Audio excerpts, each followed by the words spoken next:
Hello everyone, welcome to Urbanscape Bangalore, and in this episode we will look at propagating the Aeonium Zwartkop or the Aeonium Black Rose.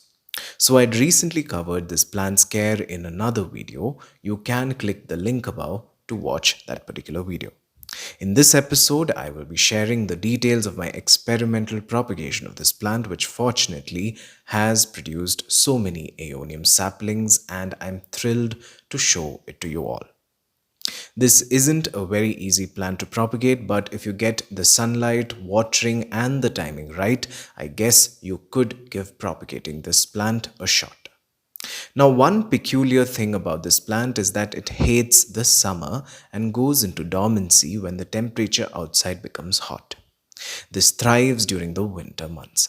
So just before you see the leaves are curling up or shedding, you would need to take cuttings of this plant. That is sometime at the end of summer and beginning of the monsoon months, or even before, depending on your plant's behavior. So typically you must take cuttings with some leaves at least, so that it's easier for the cuttings to grow roots. Now this is just representative because the cutting here has no leaves, and I'm just explaining the process of taking the cutting for the time being. So the eye-like features are the nodes from where the roots come out. So make sure you have more than 5 or 7 nodes in the cutting. Cut it at a 45-degree angle. Now the stem where it was cut will be watery because this is a succulent.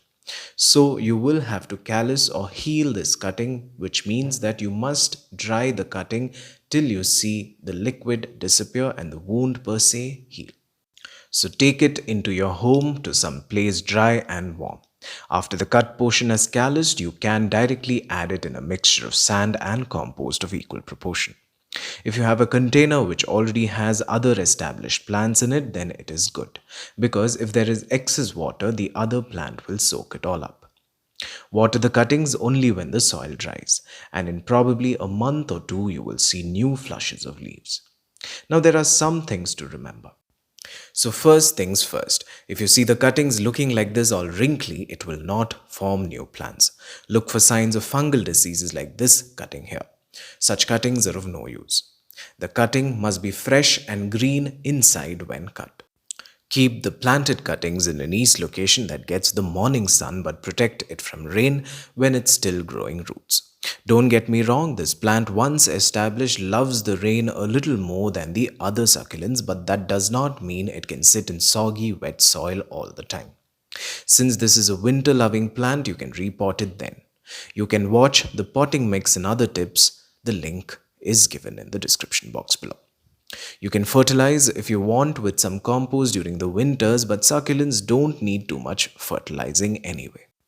So if you have this plant at home and you, like me, were killing this plant all the time, taking cuttings and propagating this is the wisest way to keep this plant happy in a tropical garden.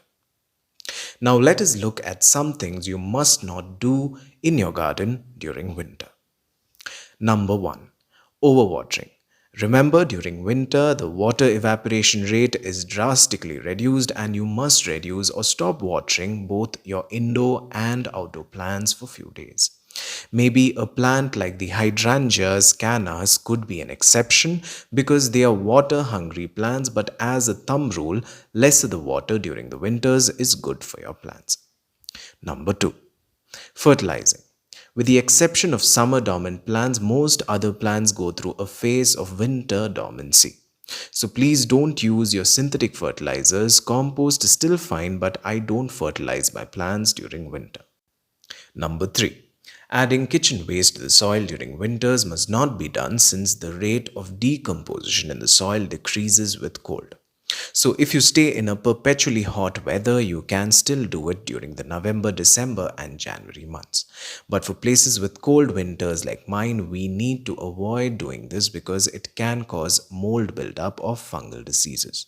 Don't worry, you can keep topping up your compost bin in the meantime. So with this, we have come to the end of yet another episode of Urbanscape Bangalore, and I really hope you enjoyed this particular program. Additionally, you can follow me on Instagram and Facebook. The links are given below. Thank you for watching, and until we meet again, a very warm goodbye.